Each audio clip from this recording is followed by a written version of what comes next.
Hello बच्चों, let's read the question and the question says which of the following statements are true about metals. हमें बताना है कि जो मेटल्स के बारे में ट्रू क्या है। यहाँ पर जो की कंसेप्ट लग जाएगा वो लग जाएगा सॉलिड्स का, या तो हम कह सकते हैं सॉलिड स्टेट का। तो यहाँ पर क्या हो जाएगा कि पहले में लिखा है valence band overlaps with conduction band. क्या हो जाता है मेटल्स के केस में, वैलेंस बैंड और कंडक्शन बैंड को अगर हम देखेंगे तो वो बेसिकली एक दूसरे के ऊपर होते हैं। तो valence band and this is conduction band, so they overlap each other, they overlap each other,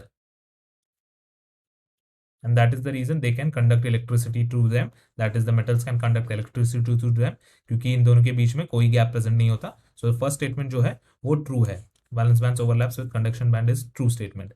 तो सेकंड स्टेटमेंट हमें दिया है the gap between valence band and conduction band is negligible, so that is also true in the case of metals. तो हम क्या कह सकते हैं सेकंड में, the gap between valence band and conduction band is negligible. ये तो हमने देख ही लिया है कि इनके बीच में कोई गैप ही नहीं होता, तो ये क्या हो जाएगा, ये भी ट्रू हो जाएगा। थर्ड में लिखा है कि the gap between valence band and conduction band can not be determined, तो ये तो इनकरेक्ट है क्योंकि इनके बीच में कोई गैप ही नहीं होता।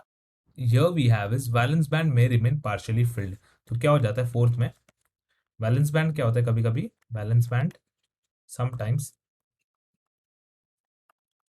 Remain partially filled, partially filled, so that is not a issue. Still the metals is the property, I mean metal will have this property, that is it can be partially filled, that is the valence band। तो valence band कभी कभी partially field हो जाता है, ये true statement है, तो हम इसे भी टिक कर देंगे, यानी ये भी जो है हमारा सही आंसर हो जाएगा। That is option 4 is also our right answer, only incorrect one is option 3। Hope you have understood it well, best of luck.